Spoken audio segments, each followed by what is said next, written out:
Coming up next, if you're in the market for a new car, you need to first figure out what to do with your old one. We'll have some advice. You're watching Bloomberg Personal Finance.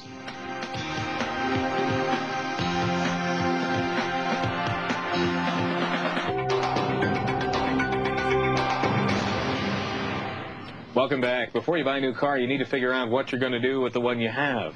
Should you sell it yourself, trade it in? Do you even know what it's worth? Mary Butler of Cars.com joins me now with advice on that and much more. Welcome.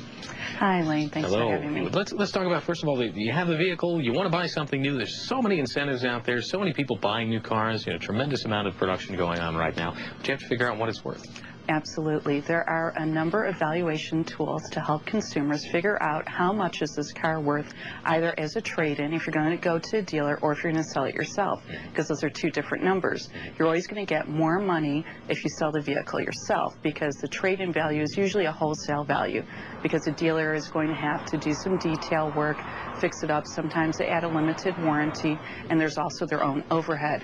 If you sell it yourself, you're going to make more money, but it's going to take more of your time. So it's a time versus money issue. So if you want to invest the time in selling it yourself, that's usually the best option for consumers. There are a number of sites where you can value your vehicle and find out, okay, what should I get for this car? And when you do that, you want to know exactly what your vehicle, how it's equipped. Right. Because it's going to, if you go to Cars.com and there's the information, you have to know it has air conditioning, know what kind of radio it has, and these types of things. Right. And there's also regional variations too, and that's why not only do you want to look at the value, but maybe check the used car listings in your area. So if you do like a zip code search, for example, I mean, there's seasonality. I mean, a convertible may not sell as well in the Midwest in January. Vehicles without air conditioning. On the other side, you might get your best deal on a used convertible. That is true. If you're buying it, you want to buy, it's just like with clothes. I mean, right now is when you want to be buying, end of summer, fall clothes, because everyone's rolling out the winter stuff. So same thing with cars. You have end-of-year closeouts. There's also seasonal differences. So, and there's also big differences in depreciation, make and model. Some cars hold their value much better. And now, have you found that because so many people are buying new cars, that the used car values have gone down dramatically? We have been tracking on the site for probably the last 2 years the used car transaction price. So this is the actual price that people are paying for the cars as opposed to what they're being asked for, and it was declining fairly steadily throughout 2001, 2002, and only we're starting to see like the third quarter of 2003 has it finally started to pick up again. And we also track the consumer price index for used cars and trucks, and we see that that is still pretty favorable for consumers right now, because yes, a lot of people bought new cars in 2001, 2002. There were great sales, but people were trading in those used cars. So if you want to be looking for where the value is in the market, either if you're going to buy new, you want to get a 2003 closeout vehicle, or you want to look at a used car. And understand all the opportunities out there if you're going to buy something new, of all the incentives that are available today, understanding what the value of the vehicle is before you go to the dealer. Definitely. And there are incentives. I mean, people always think of incentives being on the new side only, because there are rebates and reduced rate financing, but you also have, even if you are going to buy used,